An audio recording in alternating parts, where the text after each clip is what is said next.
ਮਲਾਰ ਮਹੱਲਾ ਪਹਿਲਾ। ਦੁਖ ਮਹੁਰਾ ਮਾਰਨ ਹਰ ਨਾਮ, ਸਿਲਾ ਸੰਤੋਖ ਪੀਸਣ ਹੱਥ ਦਾਨ।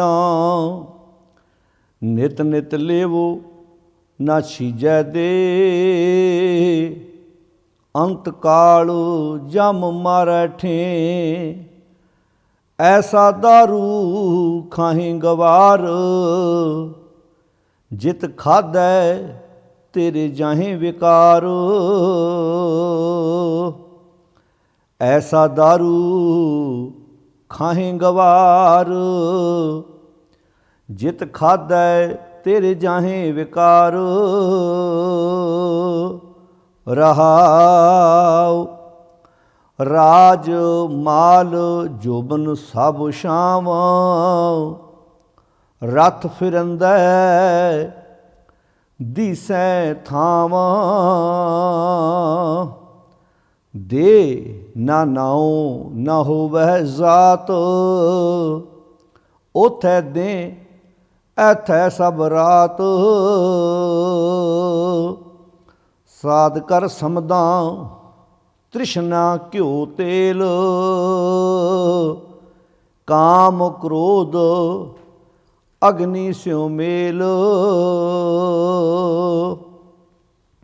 ਹੋਮ ਜਗ ਅਰ ਪਾਠ ਪੁਰਾਣ, ਜੋ ਤਿਸ ਭਾਵੈ ਸੋ ਪਰਵਾਣ। ਤਪ ਕਾਗਦ ਤੇਰਾ ਨਾਮ ਨਿਸ਼ਾਨ, ਜਿਨ ਕਉ ਲਿਖਿਆ ਇਹ ਨਿਧਾਨ। ਸੇ ਧਨਵੰਤ ਦਿਸੈ ਘਰ ਜਾਏ, ਨਾਨਕ ਜਨਨੀ ਤੰਨੀ ਮਾਏ। ਵਾਹਿਗੁਰੂ ਜੀ ਕਾ ਖਾਲਸਾ, ਵਾਹਿਗੁਰੂ ਜੀ ਕੀ ਫਤਿਹ। ਗੁਰੂ ਪਿਆਰੀ ਸਾਧ ਸੰਗਤ ਜੀਓ, ਧੰਨ ਗੁਰੂ ਨਾਨਕ ਸਾਹਿਬ ਸੱਚੇ ਪਾਤਸ਼ਾਹ ਮਹਾਰਾਜ ਜੀ ਦੀ ਰਸਨਾ ਤੋਂ ਉਚਾਰਨ ਕੀਤਾ ਹੋਇਆ ਸ਼ਬਦ, ਜਿਸ ਦਾ ਆਪਾਂ ਹੁਣੇ ਹੀ ਪਾਠ ਸਰਵਣ ਕੀਤਾ ਹੈ, ਇਹ ਪਾਵਨ ਸ਼ਬਦ ਰਾਗ ਮਲਾਰ ਵਿੱਚ ਗੁਰੂ ਗ੍ਰੰਥ ਸਾਹਿਬ ਜੀ ਦੇ ਪਾਵਨ ਅੰਕ 1257 ਦੇ ਉੱਪਰ ਸੁਭਾਈਮਾਨ ਹੈ। ਗੁਰਦੇਵ ਜੀ ਨੇ ਇਸ ਪਾਵਨ ਸ਼ਬਦ ਵਿੱਚ ਸਾਨੂੰ ਦਾਰੂ ਖਾਣ ਦੀ, ਦਵਾਈ ਖਾਣ ਦੀ ਪ੍ਰੇਰਨਾ ਦਿੱਤੀ ਹੈ, ਅਤੇ ਨਾਲ ਪ੍ਰੇਰਨਾ ਦਿੰਦਿਆਂ ਹੋਇਆਂ ਜੋ ਸ਼ਬਦ ਬੋਲੇ ਨੇ, ਉਹ ਵੇਖਣ ਨੂੰ ਤਾਂ ਇੰਝ ਲੱਗਦਾ ਹੈ ਜਿਵੇਂ ਬੜੇ ਸਖਤ ਨੇ। ਗਵਾਰ ਸ਼ਬਦ, ਮੂਰਖ ਸ਼ਬਦ, ਵੀ ਹੇ ਮੂਰਖ। ਜਿਵੇਂ ਘਰ ਦੇ ਵਿੱਚ ਪੁੱਤਰ ਬਿਮਾਰ ਹੋਵੇ, ਪੋਤਰਾ ਬਿਮਾਰ ਹੋਵੇ, ਛੋਟਾ ਭਰਾ ਬਿਮਾਰ ਹੋਵੇ, ਅਤੇ ਕਈ ਵਾਰੀ ਵੱਡੇ ਹੱਕ ਨਾਲ ਕਹਿੰਦੇ ਨੇ ਵੀ ਤੂੰ ਗਵਾਰ ਦਵਾਈ ਨਹੀਂ ਖਾਏਂਗਾ ਤਾਂ ਠੀਕ ਕਿੱਦਾਂ ਹੋਏਗਾ। ਅਤੇ ਉਹਨਾਂ ਦੇ ਉਹ ਗਵਾਰ ਸ਼ਬਦ ਕਹਿਣ ਪਿੱਛੇ ਕੋਈ ਗੁੱਸਾ, ਨਾਰਾਜ਼ਗੀ ਨਹੀਂ ਹੁੰਦੀ, ਬਲਕਿ ਆਪਣਤ ਹੁੰਦੀ ਹੈ ਵੀ ਮੈਂ ਤੈਨੂੰ ਠੀਕ ਕਰਨਾ ਚਾਹੁੰਦਾ ਹਾਂ। ਇਹ ਸ਼ਬਦ ਮੈਂ ਤੈਨੂੰ ਤਾਂ ਬੋਲ ਰਿਹਾ ਵਾਂ ਕਿ ਦਵਾਈ ਖਾ, ਮੈਡੀਸਨ ਲੈ ਜਾ ਕੇ, ਇੱਦਾਂ ਲੰਮੇ ਪਿਆ ਨਹੀਂ ਸਰਨਾ, ਇਹਦੇ ਨਾਲ ਰੋਗ ਤੇਰਾ ਵੱਧ ਜਾਣਾ ਹੈ, ਤੂੰ ਇਲਾਜ ਕਰਾ ਜਾ ਕੇ ਆਪਣਾ। ਹੁਣ ਗੁਰਦੇਵ ਜੀ ਨੇ ਇਸ ਸ਼ਬਦ ਵਿੱਚ ਜੋ ਸਾਨੂੰ ਸਲਾਹ ਦਿੱਤੀ ਹੈ, ਅਤੇ ਸਲਾਹ ਦਿੱਤੀ ਵੀ ਇਸ ਤਰੀਕੇ ਨਾਲ, ਰੋਹਬ ਨਾਲ, ਆਪਣਾ ਹੱਕ ਸਮਝਦੇ ਹੋਇਆਂ ਸਾਨੂੰ ਸਲਾਹ ਦਿੱਤੀ ਹੈ, ਅਤੇ ਉਹ ਸਲਾਹ ਜੇ ਅਸੀਂ ਵਾਕਿਆ ਮੰਨ ਲਈਏ, ਇਹਦੇ ਨਾਲ ਸਾਡਾ ਜੀਵਨ ਬਹੁਤ ਖੂਬਸੂਰਤ ਬਣ ਜਾਏਗਾ। ਹੁਣ ਇੱਥੇ ਸਾਹਿਬ ਫਰਮਾਉਂਦੇ ਨੇ ਐਸਾ ਦਾਰੂ। ਹੁਣ ਇੱਥੇ ਕੁਐਸਚਨ ਮਾਰਕ ਲੱਗੇਗਾ ਵੀ ਕੈਸਾ ਦਾਰੂ। ਵੈਸੇ ਦਾਰੂ ਸ਼ਬਦ ਆਮ ਅਸੀਂ ਪੁਰਾਣੇ ਸਮੇਂ 'ਚ ਬਜ਼ੁਰਗ ਆਮ ਹੀ ਆਪਣੇ ਘਰਾਂ 'ਚ ਵਰਤਦੇ ਹੁੰਦੇ ਸੀ। ਤੂੰ ਭਾਈ ਦਵਾ ਦਾਰੂ ਕਿੱਥੋਂ ਕਰਦਾ ਹੈ, ਤੂੰ ਦਾਰੂ ਕਿੱਥੋਂ ਲੈਂਦਾ ਹੈ। ਤੂੰ ਦੱਸਦਾ ਹੁੰਦਾ ਸੀ ਵੀ ਫਲਾਣੇ ਵੈਦ ਕੋਲੋਂ ਦਵਾ ਦਾਰੂ ਚੱਲਦਾ, ਬੜੀ ਦੇਰ ਦਾ ਦਵਾ ਦਾਰੂ ਚੱਲੀ ਜਾਂਦਾ ਹੈ, ਪਰ ਬਿਮਾਰੀ ਕੰਟਰੋਲ 'ਚ ਨਹੀਂ ਆ ਰਹੀ। ਸਰੀਰ ਨੂੰ ਲੱਗੀਆਂ ਹੋਈਆਂ ਬਿਮਾਰੀਆਂ ਜਿਹੜੀਆਂ ਨੇ, ਇਹਦੀ ਮੈਡੀਸਨ ਬਾਹਰ ਹੈ।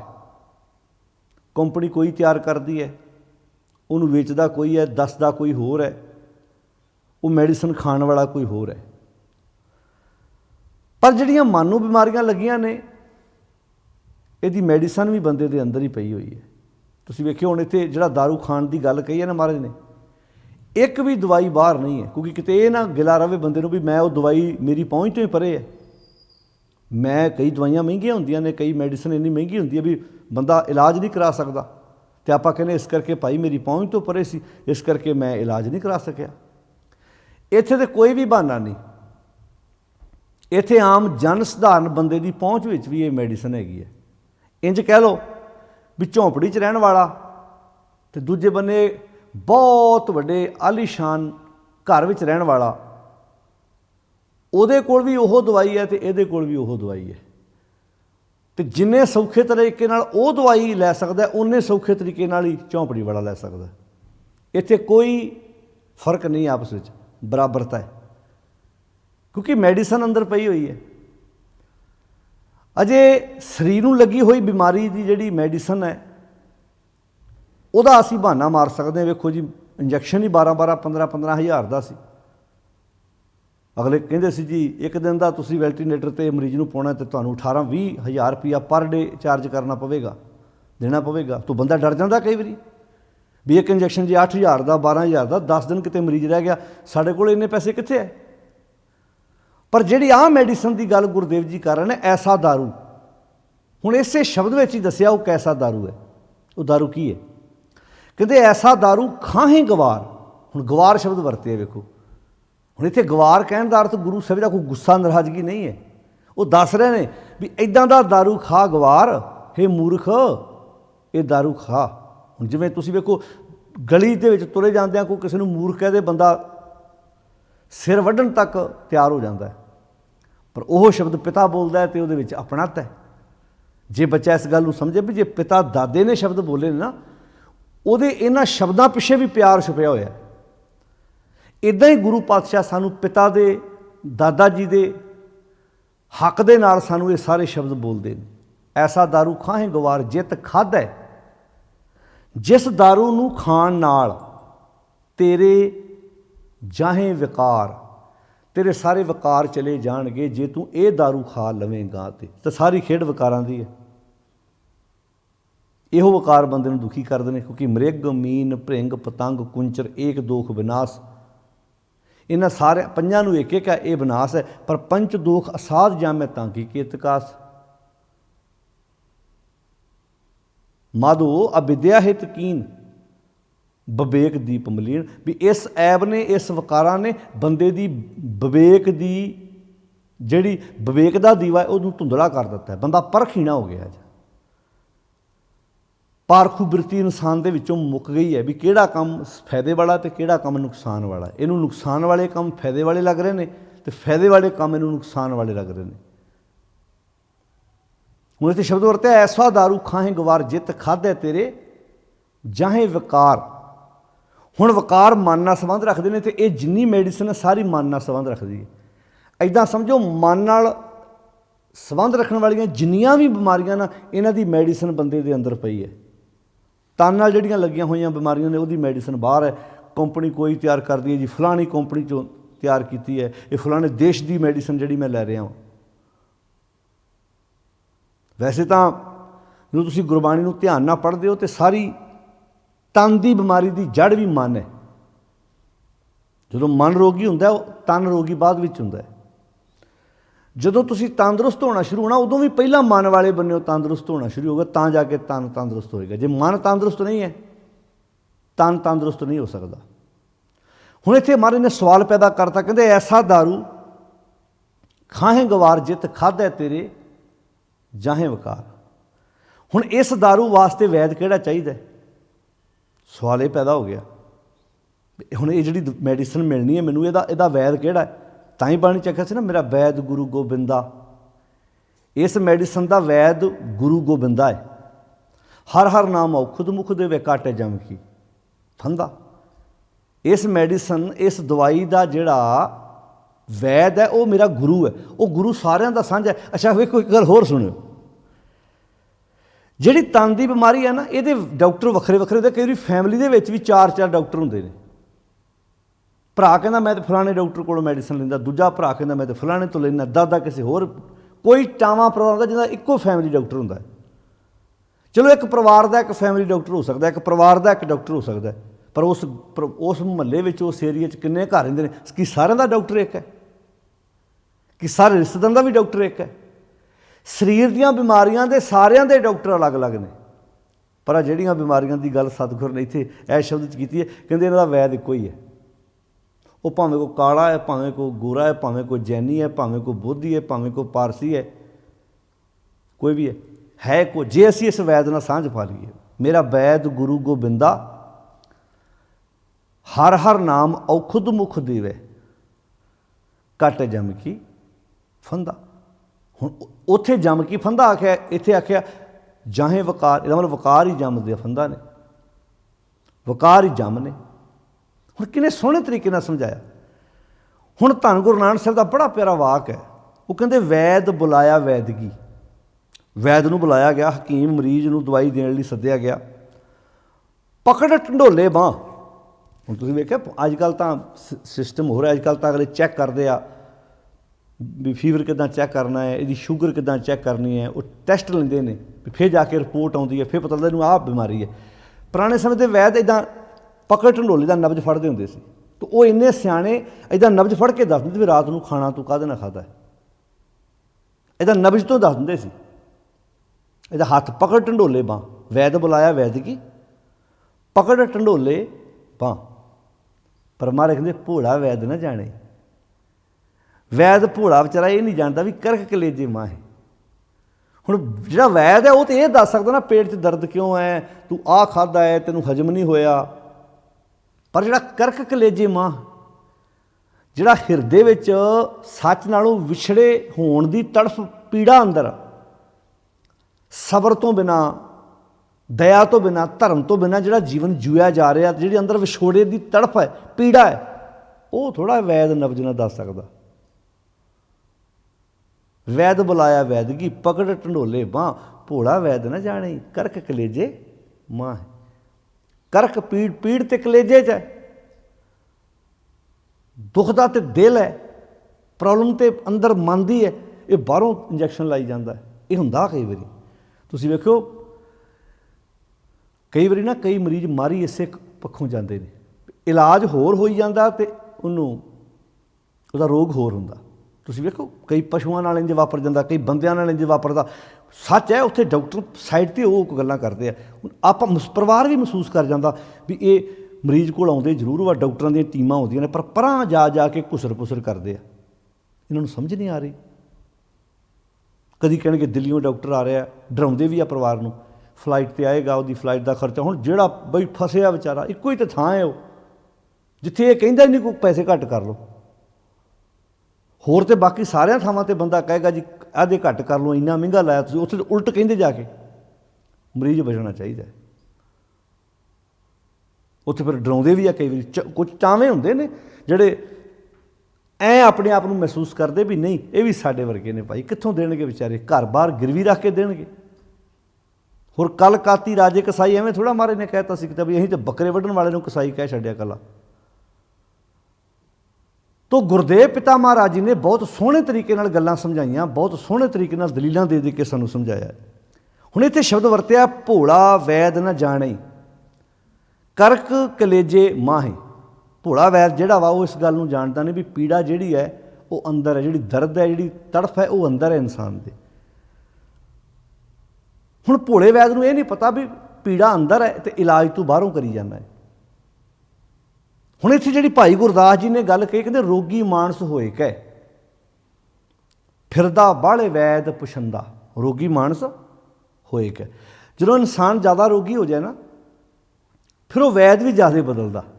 ਤੁਸੀਂ ਕਦੇ ਤਜਰਬਾ ਕਰਕੇ ਵੇਖੋ, ਫਿਰ ਉਹ 10 ਦਿਨ ਇਸ ਵੈਦ ਤੋਂ ਦਵਾਈ ਖਾਂਦਾ, 10 ਦਿਨਾਂ ਬਾਅਦ ਦੂਜੇ ਕੋਲ ਚਲਾ ਜਾਂਦਾ ਹੈ। ਉਹ ਬੇਵਿਸ਼ਵਾਸੀ ਜੀ ਹੋ ਜਾਂਦੀ ਹੈ। ਜੇ ਹੋ ਸਕਦਾ ਉਹ ਉਸ ਵੈਦ ਦੀ ਦਵਾਈ ਉਹਨੂੰ ਅਸਰ ਕਰਨਾ ਸ਼ੁਰੂ ਕਰੇ, ਉਦੋਂ ਤੱਕ ਵੈਦ ਬਦਲ ਦਿੰਦਾ ਹੈ। ਰੋਗੀ ਮਾਨਸ ਹੋਏ ਕਿ ਫਿਰਦਾ ਬਾਹਲੇ ਵੈਦ ਪੁਛੰਦਾ, ਕਹਿੰਦੇ ਕੱਚੇ ਵੈਦ ਨਾ ਜਾਣਨ। ਹੁਣ ਇੱਦਾਂ ਤੁਰਿਆਂ ਜਾਂਦੇ, ਕਿਤੇ ਕੱਚੇ ਵੈਦ ਦੇ ਕੋਲ ਜਾ ਚਲਾ ਜਾਣਾ ਨੇ। ਜਦੋਂ ਵੈਦ ਬਦਲੀ ਜਾਂਦਾ, ਹੁਣ ਇਹਦੇ ਕੋਲ ਪਰਖ ਹੈ ਨਹੀਂ ਇਹਨਾਂ 'ਚੋਂ ਸਹੀ ਵੈਦ ਕਿਹੜਾ। ਕੱਚੇ ਵੈਦ ਨਾ ਜਾਣਨੀ, ਵੇਦਨ ਦਾਰੂ ਰੋਗੀ ਸੰਦਾ। ਕੱਚੇ ਵੈਦ ਨੂੰ ਇਹ ਨਹੀਂ ਪਤਾ ਦਾਰੂ ਕੀ ਆ ਅਤੇ ਰੋਗ ਕੀ ਆ। ਉਹਨੂੰ ਕਈ ਵਾਰੀ ਨਹੀਂ ਪਤਾ ਹੁੰਦਾ, ਕੱਚੇ ਵੈਦ ਨੂੰ ਨਹੀਂ ਇਸ ਗੱਲ ਦਾ ਪਤਾ। ਉਹ ਕਈ ਵਾਰੀ ਹੋਰੋਂ ਦਾਰੂ ਰੋਗ ਹੋਰ, ਹੋਰੋਂ ਦਾਰੂ ਰੋਗ ਹੋਰ, ਰੋਗ ਹੋਰ ਵਾ ਅਤੇ ਦਾਰੂ ਹੋਰ ਦੇਈ ਜਾਂਦਾ, ਮੈਡੀਸਨ ਹੋਰ ਦੇਈ ਜਾਂਦਾ ਵਾ।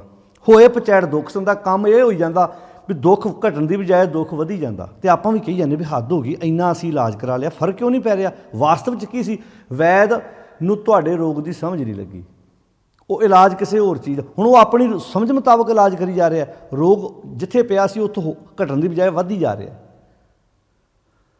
ਹੁਣ ਇੱਥੇ ਸ਼ਬਦ ਵਰਤਿਆ ਭਾਈ ਸਾਹਿਬ ਨੇ, ਕਹਿਣਗੇ ਆਵੇ ਵੈਦ ਸੋ ਵੈਦ ਘਰ। ਹੁਣ ਇੱਥੋਂ ਤੱਕ ਸੀ ਕੱਚੇ ਵੈਦ ਦੀਆਂ ਗੱਲਾਂ। ਇਹਨੂੰ ਹੁਣ ਤੁਸੀਂ ਬਾਹਰੀ ਤੌਰ 'ਤੇ ਵੀ ਲਾ ਲਿਓ ਅਤੇ ਅੰਦਰੂਨੀ ਤੌਰ 'ਤੇ ਵੀ ਲਾ ਲਿਓ। ਅੰਦਰੂਨੀ ਤੌਰ 'ਤੇ ਵੀ ਲਾ ਲਿਓ ਵੀ ਸਾਡੇ ਲੋਕ ਪਰੇਸ਼ਾਨ ਤਾਂ ਲਾਲਚ ਕਰਕੇ ਆ, ਪਰੇਸ਼ਾਨ ਤੇ ਕਾਮ ਵਾਸ਼ਨਾਵਾਂ ਕਰਕੇ ਆ, ਕਲੇਸ਼ ਤਾਂ ਘਰ 'ਚ ਵਧੇ ਹੋਏ ਮੋਹ ਕਰਕੇ ਆ, ਪਕੜ ਕਰਕੇ ਆ, ਅਤੇ ਜਾਂਦੇ ਜਾ ਕੇ ਬਾਬਿਆਂ ਕੋਲ, ਬਾਬਾ ਜੀ ਕਲੇਸ਼ ਬੜਾ ਘਰ 'ਚ। ਹੁਣ ਇਹ ਇਲਾਜ ਹੈ ਭਲਾ ਉਹਦੇ ਕੋਲ, ਤੁਹਾਡਾ ਘਰ, ਤੁਹਾਡੇ ਘਰ ਦੀ ਲੜਾਈ ਦਾ ਇਲਾਜ ਉਹਦੇ ਕੋਲ ਕਿੱਦਾਂ? ਤੁਹਾਡੇ ਘਰ 'ਚ ਪਈ ਹੋਈ ਲੜਾਈ ਦਾ ਇਲਾਜ ਵੀ ਤੁਹਾਡੇ ਕੋਲ ਹੀ ਆ। ਤੁਸੀਂ ਪਹਿਲਾਂ ਇੱਦਾਂ ਨੋਟ ਕਰੋ ਵੀ ਕਿਹੜੀ ਗੱਲ ਤੋਂ ਲੜਾਈ ਹੁੰਦੀ ਹੈ, ਮੈਂ ਉਹ ਚੀਜ਼ਾਂ ਕੰਟਰੋਲ ਕਰਾਂ। ਜਿਵੇਂ ਰੋਗ ਬਾਰੇ ਨਹੀਂ ਆਪਾਂ ਕਹਿੰਦੇ ਵੀ ਆਹ ਚੀਜ਼ ਖਾਣ ਨਾਲ ਰੋਗ ਵੱਧਦਾ ਹੈ, ਉਹ ਬੰਦਾ ਉਹਦਾ ਪਰਹੇਜ਼ ਕਰਦਾ, ਕੰਟਰੋਲ ਕਰਦਾ ਵੀ ਨਹੀਂ ਹੁਣ ਬਸ, ਹੁਣ ਮੇਰੀ ਸ਼ੂਗਰ ਵਧੀ ਹੋਈ ਹੈ, ਹੁਣ ਜਲੇਬ ਨਹੀਂ ਖਾਣੇ, ਹੁਣ ਮਿੱਠਾ ਨਹੀਂ ਖਾਣਾ, ਹੁਣ ਮੈਂ ਇਹਨਾਂ ਚੀਜ਼ਾਂ ਤੋਂ ਪਰਹੇਜ਼ ਕਰਨਾ ਕਰਦਾ।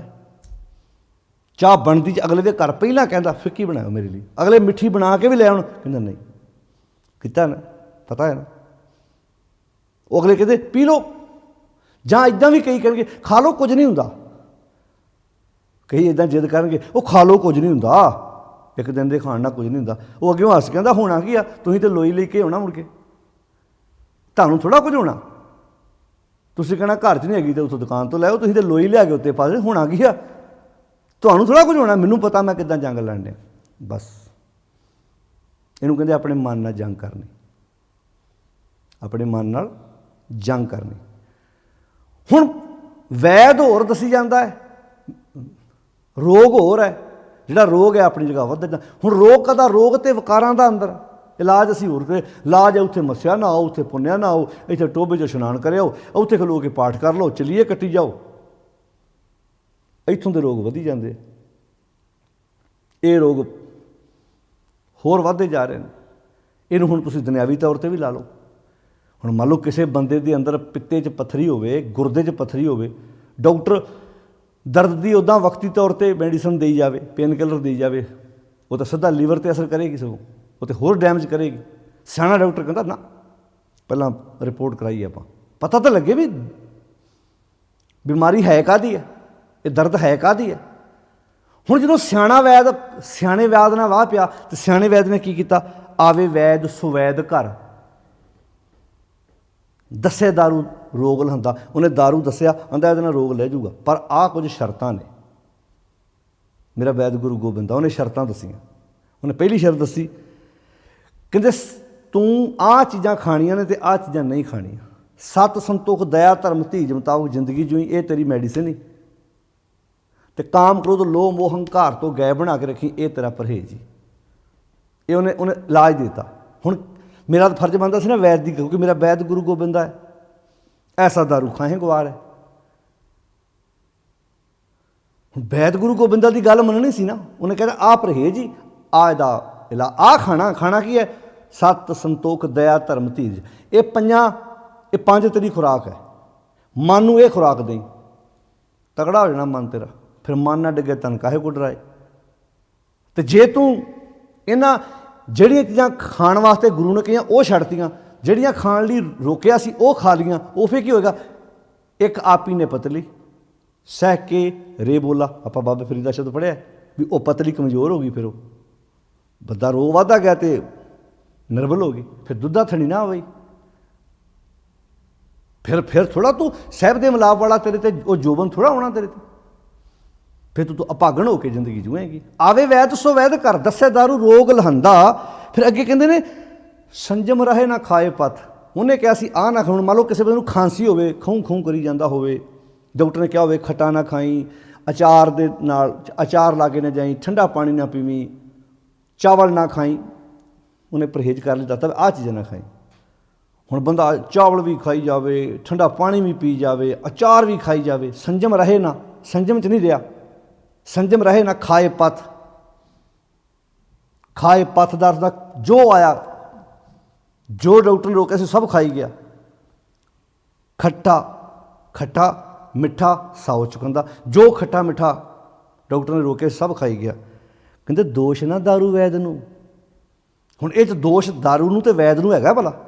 ਨਾ ਦਾਰੂ ਨੂੰ ਜਿਹੜੀ ਉਹਨੇ ਦਿੱਤੀ ਦਵਾਈ, ਨਾ ਉਹਦਾ ਕਸੂਰ ਹੈ ਤੇ ਨਾ ਵੈਦ ਦਾ ਕਸੂਰ ਹੈ। ਦੋਸ਼ ਨਾ ਦਾਰੂ ਵੈਦ ਨੂੰ। ਵਿਣ ਸੰਜਮ, ਵਿਣ ਸੰਜਮ, ਸਾਰਾ ਠੀਕ ਤੇ ਸੰਜਮ ਨੇ ਕਰਨਾ ਸੀ ਜੋ ਨਹੀਂ ਕਰ ਪਾਏ। ਸਾਰਾ ਠੀਕ ਤਾਂ ਸਾਨੂੰ ਸੰਜਮ ਨੇ ਕਰਨਾ। ਕਈ ਵੇਖਿਆ ਤੁਸੀਂ ਕਿੱਦਾਂ, ਤੁਸੀਂ ਮਾਫ਼ ਕਰਨਾ, ਕਿਸੇ ਵਿਆਹ 'ਚ 200 ਬੰਦਾ ਇਕੱਠਾ ਹੋਇਆ ਨਾ, 200 ਦੇ 200 ਬੰਦੇ ਨੂੰ ਪੁੱਛ ਕੇ ਵੇਖ ਲਓ, ਹਰ ਇੱਕ ਨੇ ਕੋਈ ਨਾ ਕੋਈ ਬਿਮਾਰੀ ਗਨਾਉਣੀ ਹੈ। ਮਿਰਚ ਆ ਵੀ ਨੁਕਸ ਹੈ, ਮਿਰਚ ਆ ਵੀ ਨੁਕਸ ਹੈ, ਆ ਵੀ ਨੁਕਸ ਹੈ, ਅਸੀਂ ਸਵੇਰੇ ਟੈਸਟ ਕਰਾ ਕੇ ਆਏ ਹਾਂ, ਕੱਲ੍ਹ ਟੈਸਟ ਕਰਾਇਆ, ਕੱਲ੍ਹ ਨੂੰ ਰਿਪੋਰਟ ਮਿਲਣੀ ਹੈ, ਆ ਵਿੱਚ ਸੰਡੇ ਆ ਗਿਆ, ਮੰਡੇ ਨੂੰ ਰਿਪੋਰਟ ਮਿਲਣੀ ਹੈ ਸਾਨੂੰ। ਅਜੇ ਸਾਰੇ ਬਿਮਾਰ ਨੇ। ਜੇ ਸਾਰੇ ਬਿਮਾਰ ਨੇ, ਇਹ 15 ਕਿਲੋ ਗੁਲਾਬ ਜਾਮੁਨ, 10 ਕਿਲੋ ਬਰਫੀ, ਪਕੌੜੇ ਦੇ ਢੇਰ ਲੱਗੇ ਸੀ, ਇਹ ਸਾਰੇ ਸਟਾਲ ਖਾਲੀ ਕੌਣ ਕਰ ਗਿਆ? ਬੰਦੇ ਨੇ ਸਾਰੇ ਬਿਮਾਰ ਆਏ ਸੀ। ਠੀਕ ਤੇ ਕਿਸੇ ਨੇ ਵੀ ਨਹੀਂ ਕਿਹਾ ਮੈਂ ਆਪਣੇ ਵੀ ਠੀਕ ਹਾਂ, ਜਾਨੀ ਕਿ ਬਿਮਾਰ ਸੀ। ਡਾਕਟਰ, ਮੈਂ ਕਦੀ ਕਦੀ ਸੋਚਦਾ ਹੁੰਦਾ ਜੇ ਕਿਤੇ ਡਾਕਟਰ ਆ ਵਿਆਹ ਸ਼ਾਦੀਆਂ ਜਦੋਂ ਅਟੈਂਡ ਕਰਦੇ ਆ, ਜਿਹੜਾ ਮਰੀਜ਼ ਸਵੇਰੇ ਉਹਦੇ ਕੋਲ ਚੈੱਕ ਕਰਾ ਕੇ ਆਇਆ ਨਾ, ਜਦੋਂ ਉਹਦੇ ਸਾਹਮਣੇ ਦਾ ਜਾ ਕੇ ਵੇਖਣਾ, ਉਹ ਕਹੇਗਾ ਤੂੰ ਨਹੀਂ ਠੀਕ ਹੋ ਸਕਦਾ ਭਾਈ, ਆ ਤੇਰੀ ਪਲੇਟ ਤਾਂ ਸੁਮੇਰ ਪਰਬਤ ਬਣੀ ਪਈ ਹੈ, ਤੂੰ ਜਗ੍ਹਾ ਹੀ ਨਹੀਂ ਖਾਲੀ ਛੱਡੀ ਇਹ 'ਚ। ਸੋਚ ਕੇ ਵੇਖ ਵੀ ਇੰਨਾ ਰਾਸ਼ਨ ਜਦੋਂ ਤੇਰੇ ਅੰਦਰ ਜਾਏਗਾ ਤੇਰੀ ਹਾਲਤ ਕੀ ਕਰੇਗਾ ਭਲਾ। ਮਾਫ਼ ਕਰਨਾ ਸਾਧ ਸੰਗਤ ਜੀ, ਸੱਚ ਹੈ। ਸਿਆਣੇ ਦਾ ਕਹਾਣੀ ਸੀ ਨਾ ਵੀ ਘੱਟ ਖਾਧੇ ਦਾ ਤੇ ਘੱਟ ਬੋਲੇ ਦਾ ਕਦੀ ਜ਼ਿੰਦਗੀ 'ਚ ਨੁਕਸਾਨ ਨਹੀਂ ਹੁੰਦਾ। ਵੱਧ ਬੋਲੇ ਦਾ ਵੀ ਤੇ ਵੱਧ ਖਾਧੇ ਦਾ ਵੀ ਨੁਕਸਾਨ ਹੈ। ਘੱਟ ਖਾਧੇ ਦਾ ਕਿੰਨਾ ਕੁ ਨੁਕਸਾਨ ਹੋਏਗਾ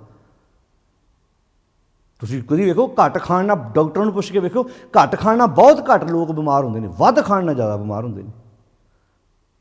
ਡਾਕਟਰ ਤਾਂ ਰੋਕਦੇ ਹੀ ਨੇ ਨਾ, ਬਹੁਤ ਘੱਟ ਮਰੀਜ਼ਾਂ ਨੂੰ ਕਹਿੰਦੇ ਆਹ ਖਾਇਆ ਕਰੋ, ਆਹ, ਉਹ ਕਹਿੰਦੇ ਬਸ ਜੋ ਖਾਧਾ ਇਹ 'ਤੇ ਕੰਟਰੋਲ।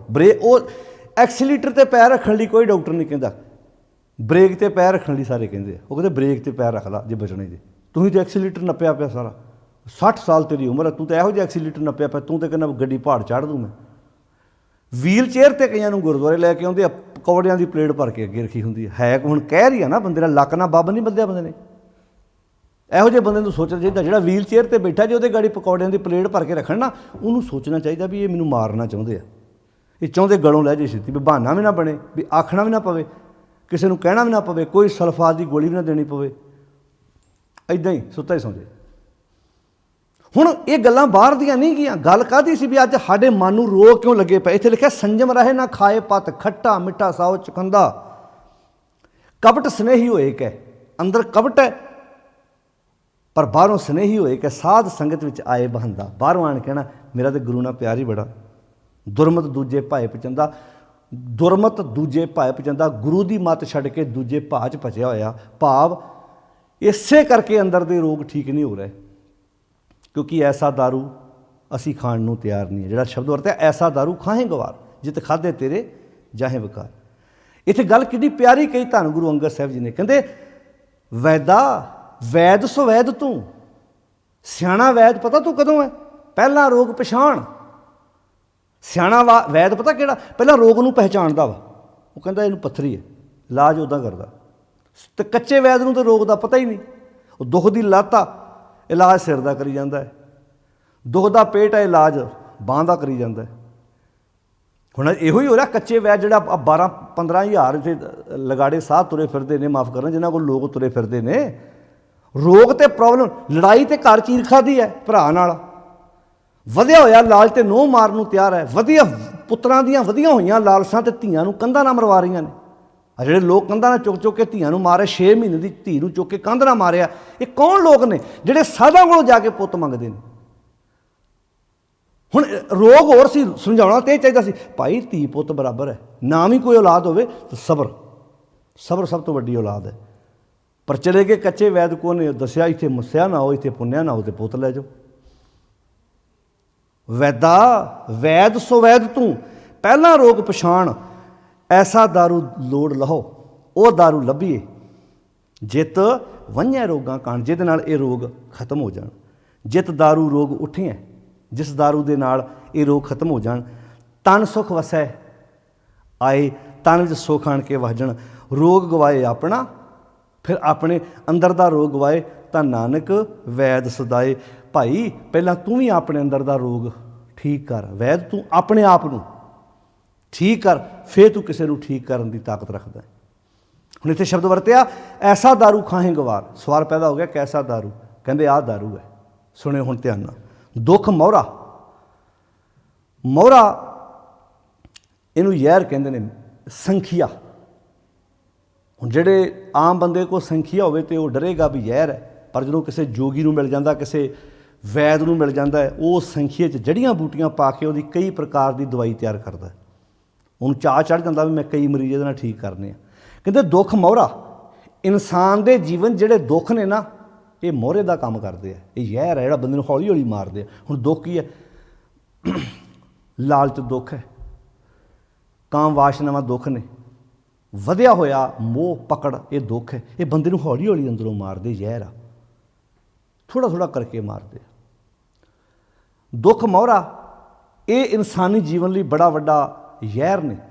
ਦੁੱਖ ਕਿਹੜਾ? ਦੁੱਖ ਵਿਛੋੜਾ, ਇੱਕ ਦੁੱਖ ਭੂਖ, ਇੱਕ ਦੁੱਖ ਸਖਤ ਵਾਰ ਜਮਦੂਤ, ਇੱਕ ਦੁੱਖ ਰੋਗ ਲੱਗੈ ਤਨ ਧਾਏ, ਵੈਦ ਨਾ ਭੋਲੇ ਦਾਰੂ ਲਾਏ।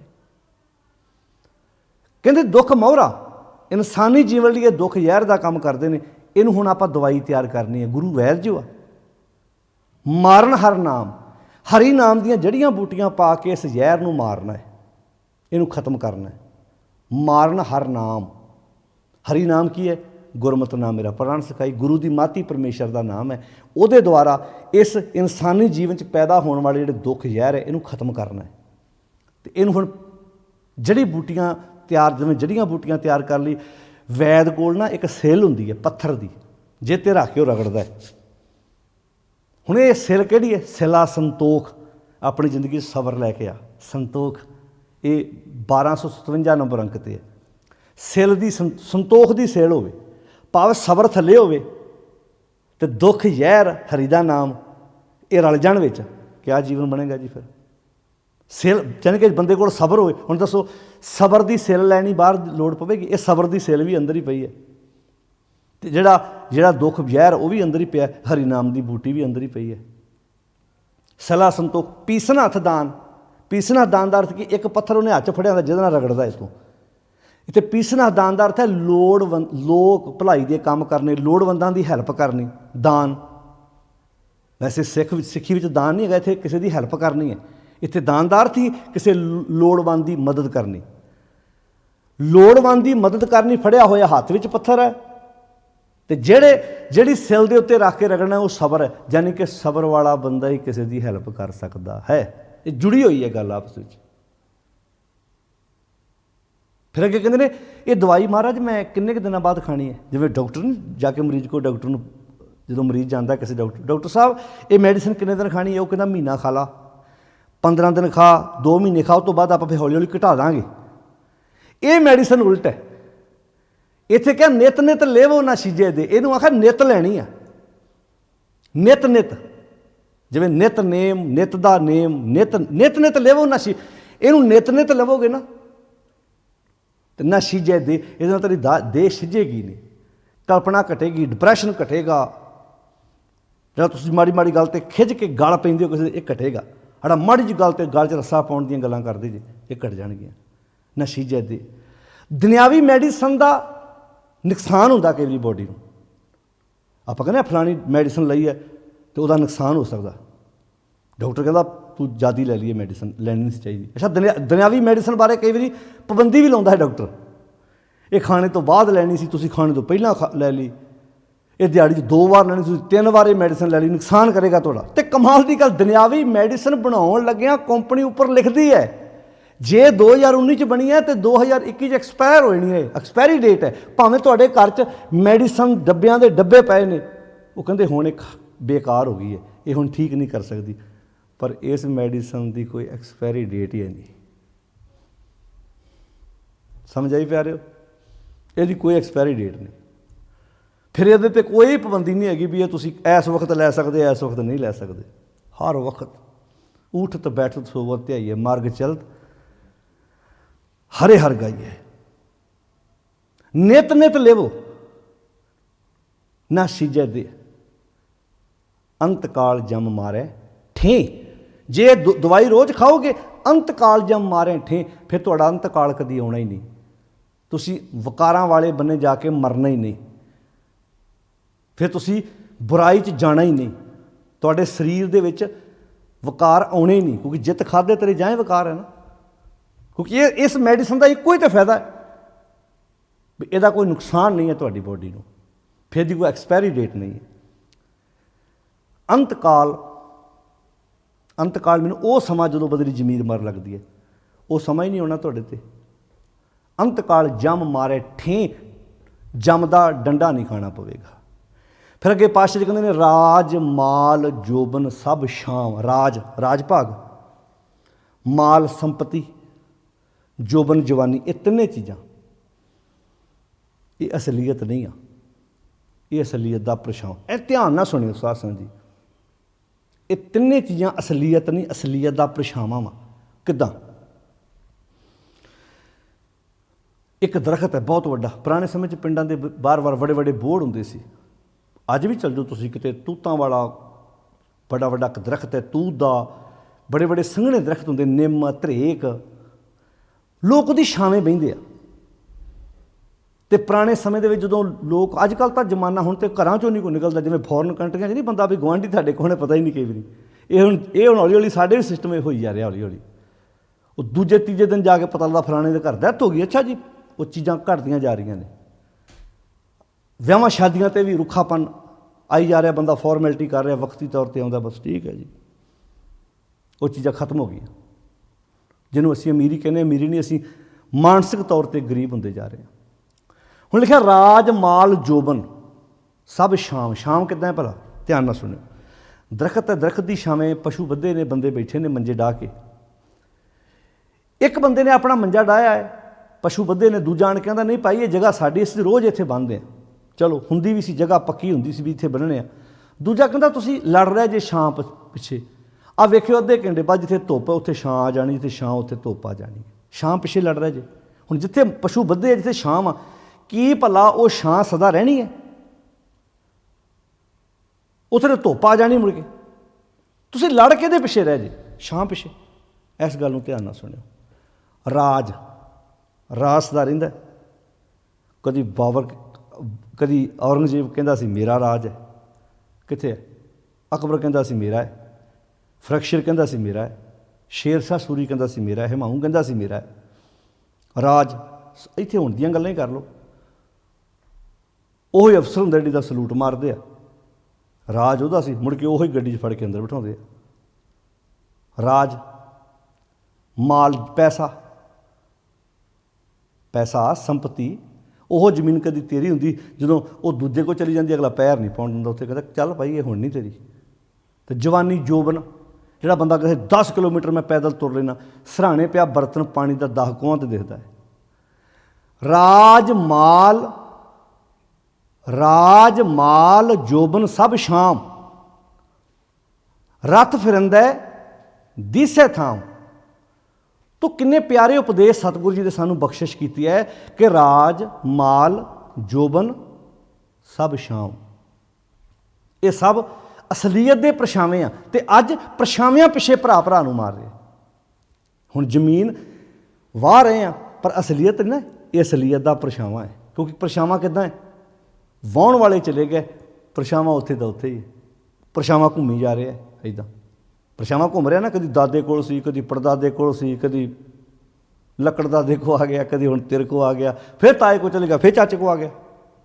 दादियां वेचदी, पोतरियां फिर खरीद ली। परछावां घूमी जांदा ना, जब धुप्प सी उत्थे छां। जवानी भी इदां ही परछावां है। अज छाला मारदा, अज एनर्जी है, ये रहनी थोड़ा है। राज माल जोबन सब शाम, कहते रथ फिरंदा है। रथ कहते सूरज नूं, जदों ही सूरज फिरिया, हुण फिरदा सूरज थोड़ा वास्तव च घुमदी धरती है, पर इत्थे आपां कहने सूरज घुम गया। आप अपनी बोली चेंज बोलते हैं, पर वास्तव च सूरज एक जगह टिकिया, धरती घूम रही है। पर इत्थे शब्द है रथ, रथ कहते रथ फिरंदा है, पर जो ही सूरज ने अपनी दिशा बदली, ਦਿਸੇ ਥਾਂ ਅਸਲੀ ਦਿਸ ਪਏ। ਕਿਆ ਉਹ ਚੱਲਿਓ, ਉਹ ਐਸ ਬਦਲੇ ਲੜ ਰਹੇ ਸੀ, ਆਹ ਵੇਖ ਲਓ ਇੱਥੇ ਧੁੱਪ ਆ ਗਈ ਜੀ। ਹੁਣ ਐਸ ਛਾਂ ਬਦਲੇ ਮੈਂ ਭਰਾ ਮਾਰਤਾ, ਉਹ ਧੁੱਪ ਆ ਗਈ ਜੀ। ਐਸ ਛਾਂ ਬਦਲੇ ਕਿੱਡਾ ਵੱਡਾ ਕੱਟ ਵੱਢ ਹੋ ਗਈ, ਆਹ ਵੇਖ ਲਓ ਧੁੱਪ ਆ ਗਈ ਜੀ। ਜਿੱਦਣ ਇਹ ਸਮਝ ਆ ਗਈ ਨਾ, ਮਾਫ਼ ਕਰਨਾ ਇਹ ਗੱਲ ਪੱਕੀ ਹੈ, ਅਦਾਲਤਾਂ ਦੇ ਵਿੱਚ ਕਚਹਿਰੀਆਂ ਦੇ ਵਿੱਚ ਜਿਹੜੇ ਇੱਕ ਪਾਣੀ ਲਗਾਉਣ ਖਣੋ ਇੱਕ ਵੱਟ ਬਦਲੇ ਭਰਾ ਨੇ ਭਰਾ ਮਾਰਿਆ ਨਾ, ਸੱਚੀ ਗੱਲ ਹੈ, ਇਹ ਲੜਾਈਆਂ ਬੰਦ ਹੋ ਜਾਣਗੀਆਂ। ਸਿਰ ਵੜਵੇਂ ਵੈਰ ਸਾਡੇ ਖਤਮ ਹੋ ਜਾਣਗੇ, ਮੁੱਕ ਜਾਣਗੇ। ਅਸੀਂ ਇਕੱਠੇ ਹੋ ਕੇ, ਦੁਸ਼ਮਣ ਨੇ ਇੱਥੋਂ ਤੇ ਫਾਇਦਾ ਉਠਾਇਆ ਹੁੰਦਾ, ਇਹ ਅੱਡੋ ਪਾਰਟੀ ਨੇ ਇਹਨਾਂ ਨੂੰ ਨੱਪਣਾ ਸੌਖਾ ਹੈ। ਉਹਨਾਂ ਕਹਿੰਦੇ ਜ਼ਮੀਨਾਂ ਦੇ ਟੁਕੜਿਆਂ ਪਿੱਛੇ ਮਰ ਰਹੇ ਨੇ ਆਪਸ ਭਰਾ। ਜਦੋਂ ਦੱਸਦੇ ਅਸੀਂ ਵੀ ਭਾਈ ਸਾਡੀ ਆਪਸ ਵਿੱਚ ਮਾੜੀ ਮੋਟ ਭਾਂਡੇ ਖੜਕਦੇ ਨੇ, ਪਰ ਅਸੀਂ ਇਕੱਠੇ ਹਾਂ। ਜਿਵੇਂ 12 ਮਿਸਲਾਂ ਆਪਸ ਵਿੱਚ ਲੜਦੀਆਂ ਸੀ, ਦੁਸ਼ਮਣ ਪੈਣ 'ਤੇ ਇਕੱਠੇ ਹੋ ਜਾਂਦੇ ਸੀ। ਗਵਾਹੀਆਂ ਨੇ ਸਾਡੇ ਕੋਲ। ਸਰਦਾਰ ਬਘੇਲ ਸਿੰਘ ਦੀ ਉਦਾਹਰਨ ਦੀ ਕੋਈ ਮਿਸਾਲ ਦੁਨੀਆ 'ਤੇ ਮਿਲਦੀ ਹੈ? ਵੇਖਣ ਨੂੰ ਲੱਗਦਾ ਸੀ ਜਿਵੇਂ ਸਾਡੇ ਨਾਲ ਬਣਦੀ ਨਹੀਂ। ਕਿੱਦਾਂ ਲੈ ਕੇ ਆਇਆ ਉੱਥੋਂ ਦਿੱਲੀੋਂ, ਪਿੱਛੇ ਲਾ ਕੇ ਹਿਸਟਰੀ ਪੜ੍ਹੋਗੇ ਤੁਹਾਨੂੰ ਸਾਰੀ ਸਮਝ ਆ ਜਾਏਗੀ। ਅੱਜ ਉਹ ਚੀਜ਼ਾਂ ਕਿਉਂ ਨਹੀਂ ਹੈਗੀਆਂ? ਕਿਉਂਕਿ ਅਸੀਂ ਧੁਰੇ ਨਾਲੋਂ ਟੁੱਟ ਗਏ। ਅਸੀਂ ਉਹ ਮੈਡੀਸਨ ਖਾਣੀ ਛੱਡ ਦਿੱਤੀ ਜਿਹੜੀ ਮੈਡੀਸਨ ਦਾ ਸਾਡਾ ਵੈਦ ਸਾਨੂੰ ਖਵਾਉਣੀ ਚਾਹੁੰਦਾ ਸੀ। ਅਸੀਂ ਕੱਚਿਆਂ ਵੈਦਾਂ ਦੇ ਕੋਲ ਚਲੇ ਗਏ। ਰੱਥ ਫਿਰੰਦਾ ਦਿਸੇ ਥਾਂ, ਕਹਿੰਦੇ ਜਦੋਂ ਰੱਥ ਫਿਰ ਗਿਆ, ਸੂਰਜ ਫਿਰ ਗਿਆ ਅੰਦਰ। ਸੂਰਜ ਕੀ ਹੈ? ਗਿਆਨ। ਪਾਣੀ 'ਚ ਜਦੋਂ ਜਿੱਥੇ ਵੀ ਸੂਰਜ ਦੀ ਗੱਲ ਆਈ ਹੈ, ਉੱਥੇ ਗੁਰੂ ਦੇ ਨਾਲ ਤਰਜੀਹ ਦਿੱਤੀ ਹੈ। ਸਤਿਗੁਰੂ ਨਾਨਕ ਪ੍ਰਗਟਿਆ ਮਿੱਟੀ ਧੁੰਦ, ਜਗ ਚਾਨਣ ਹੋਆ, ਜਿਉਂ ਕਰ ਸੂਰਜ ਨਿਕਲਿਆ, ਤਾਰੇ ਛਪ ਅੰਧੇਰ ਪਲੋਆ। ਗੁਰੂ ਨੂੰ ਸੂਰਜ ਆਖਿਆ। ਇੱਥੇ ਆਖਿਆ ਰੱਥ ਫਿਰੰਦੇ। ਜਦੋਂ ਗੁਰੂ ਗਿਆਨ ਦਾ ਸੂਰਜ ਫਿਰਿਆ, ਦਿਸਿਆ ਥਾਂ ਸਾਰੀਆਂ ਥਾਵਾਂ ਦਿਸ ਪਈਆਂ। ਮੈਂ ਪਰਛਾਵਾਂ ਪਿੱਛੇ ਲੜਦਾ ਰਿਹਾ। ਦੇਹ ਨਾ ਨਾਉ ਨਾ ਹੋਵੇ ਜ਼ਾਤ। ਫਿਰ ਸਮਝ ਆ ਗਈ ਕਿਹੜੀ ਦੇਹ ਦਾ ਮਾਣ ਕਰਦਾ, ਕਿਹੜੀ ਜਾਤ ਦਾ ਮਾਣ ਕਰਦਾ, ਮੈਂ ਕਿਹੜੇ ਉੱਚੇ ਨਾਮਣੇ ਦਾ ਮਾਣ ਕਰਦਾ। ਤੇ ਪਰਛਾਵੇਂ ਨੇ ਉੱਥੇ ਦੇ ਸਮਝ ਆ ਗਈ। ਸੂਰਜ ਦੇ ਸਾਹਮਣੇ ਦਿਨ ਚੜ੍ਹ ਗਿਆ, ਇੱਥੇ ਸਭ ਰਾਤ। ਮੈਂ ਰਾਤਾਂ ਪਿੱਛੇ ਲੜਦਾ ਰਿਹਾ, ਮੈਂ ਹਨੇਰੀਆਂ ਅਤੇ ਪਰਛਾਵਿਆਂ ਪਿੱਛੇ ਲੜਦਾ ਰਿਹਾ।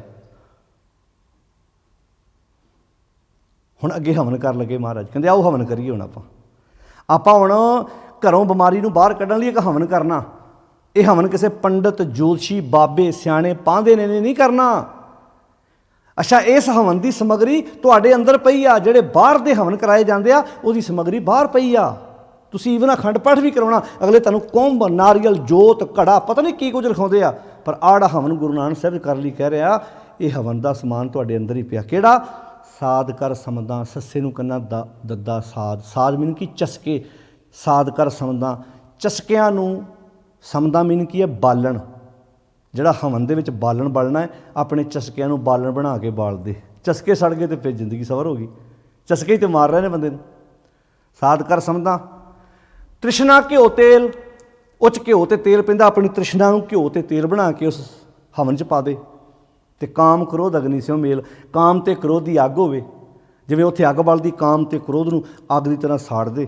ਕਹਿੰਦੇ ਹੋਮ ਜਗ, ਹੋਮ ਹਵਨ, ਜਗ ਜਿਹੜੇ ਲੰਗਰ ਲੱਗਦੇ, ਅਰ ਪਾਠ ਪੁਰਾਣ।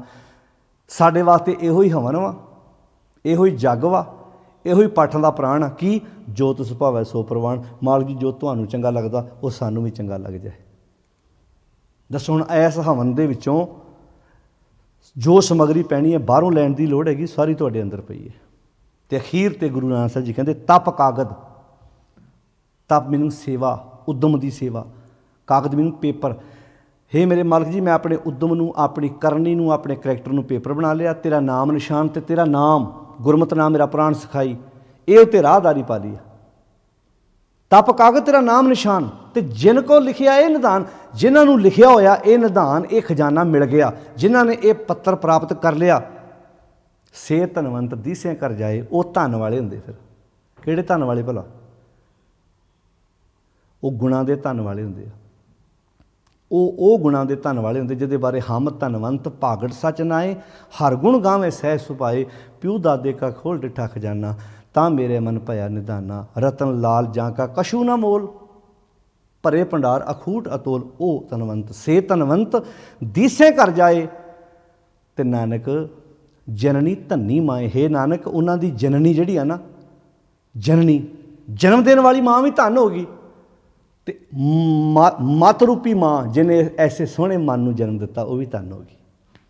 ਫਿਰ ਤਾਂ ਲੋਕਾਂ ਨੇ ਉਹਦੀ ਮਾਂ ਨੂੰ ਵੀ ਕਹਿਣਾ ਧੰਨ ਭਾਈ ਉਹ ਭਾਗਾਂ ਵਾਲੀ ਮਾਂ ਜਿਹਨੇ ਜਨਮ ਦਿੱਤਾ। ਬੱਚਾ ਜਦੋਂ ਕੋਈ ਕੰਮ ਚੰਗੇ ਕੰਮ ਕਰਦਾ ਲੋਕ ਮਾਂ ਨੂੰ ਧੰਨ ਕਹਿੰਦੇ, ਕੁੱਖ ਧੰਨ ਹੈ ਜਿਹਨੇ ਐਸੇ ਹੋਣਹਾਰ ਪੁੱਤ ਧੀ ਨੂੰ ਜਨਮ ਦਿੱਤਾ ਹੈ। ਅਤੇ ਜਦੋਂ ਮਨ ਚੰਗੇ ਕੰਮ ਕਰੂ ਤੇ ਮੱਤ ਨੂੰ ਧੰਨ ਕਿਉਂ ਨਹੀਂ ਆਖਣਗੇ, ਮਾਤਾ ਮਤ ਪਿਤਾ ਸੰਤੋਖ। तो इस करके ऐसा दारू खाहें गवार जित खाते तेरे जाहें विकार। आओ ऐसा दारू खाइए जिन्हों खाण नाल साडे अंदर दे विकार, साडे अंदर दी बुराई दूर हो सके। जित खाते तेरे जाहें विकार। तो आओ इस मैडिसन नूं खाण दा की तरीका है, तुहाडे अंदर ही पई है, साडे अंदर ही पई है। मैं अपने अंदरों ये मैडिसन लैनी है, किहनूं पुछ के, मेरा वैद गुरु गोबिंदा हर हर नाम औखद मुख देवे काटे जम की फंदा। धन्नवाद सारिਆਂ ਦਾ जी। 1257 नंबर अंक ते मलार राग का शब्द गुरु नानक साहब जी का पढ़ो, विचारो, समझो तो अपनी जिंदगी को खूबसूरत बनाइए। सारिਆਂ ਦਾ धन्नवाद। फतेह बुलाओ जी। वाहिगुरू जी का खालसा, वाहिगुरू जी की फतेह।